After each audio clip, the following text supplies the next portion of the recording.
Сәлем достар, бүгін переписка мен дайрект, WhatsApp, комментарий арқылы сатуды үйренеміз. Переписка мен сатудың үш ережесін айтамыз және бағаны дұрыс жеткізуді үйренеміз. Жалпы 70% клиенттер переписка арқылы сатып алуды жөн көреді. Звондау, сөйлесу арқылы көп адам ұялады, немесе жазасыз ба өтініш деген жауап аласыз. Переписканың этаптары бар. Танысу біріншіден.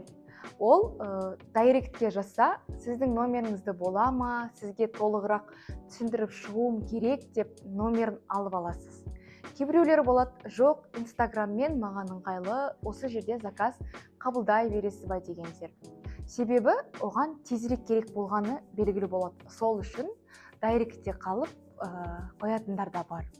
Екіншіден, онымен танысып, мен Imperial Buket'тің менеджермін. Сізге қандай той ұйымдастырылуда, немесе қандай композицияға қызығушылық танытасыз дегендей сөйлесесіз.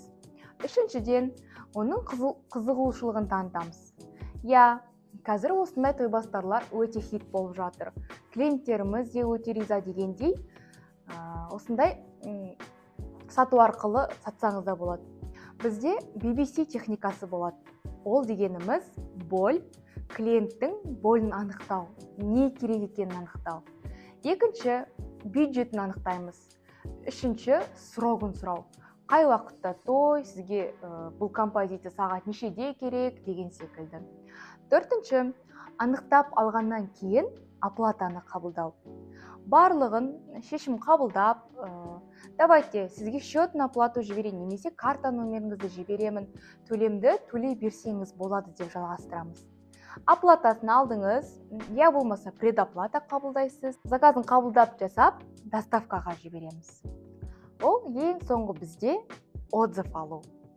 Барды ма, қабылдап алдыңыз ба демей, жылы сөйлеп, яғни ханым, сәлематсыз ба, тойыңыз қалай болды, сізге тойбастар ұнады ма, конфеттердің дәмі қандай, объемы қалай, сізге фотодағындай болды ма деген сияқты сұрақтар қоясыз.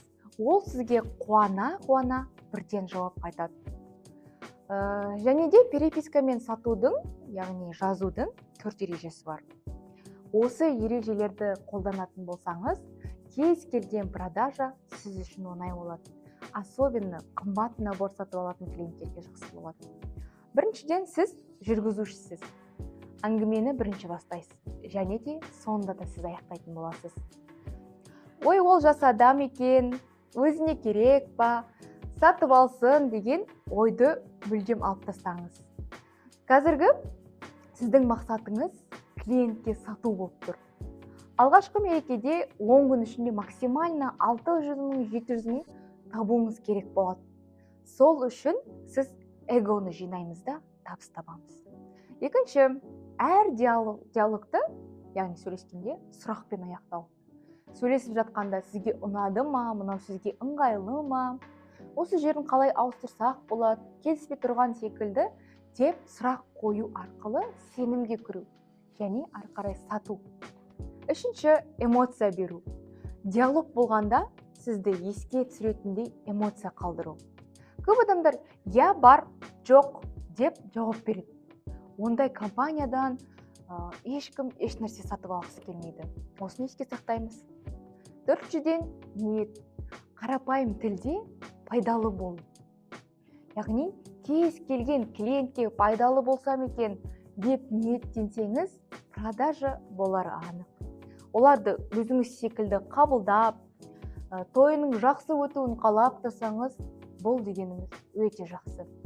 Сіздің ыстық ықыласыңызды клиент сезсе, 100% заказдың болары анық. Келесі кездескенше сау болыңыз.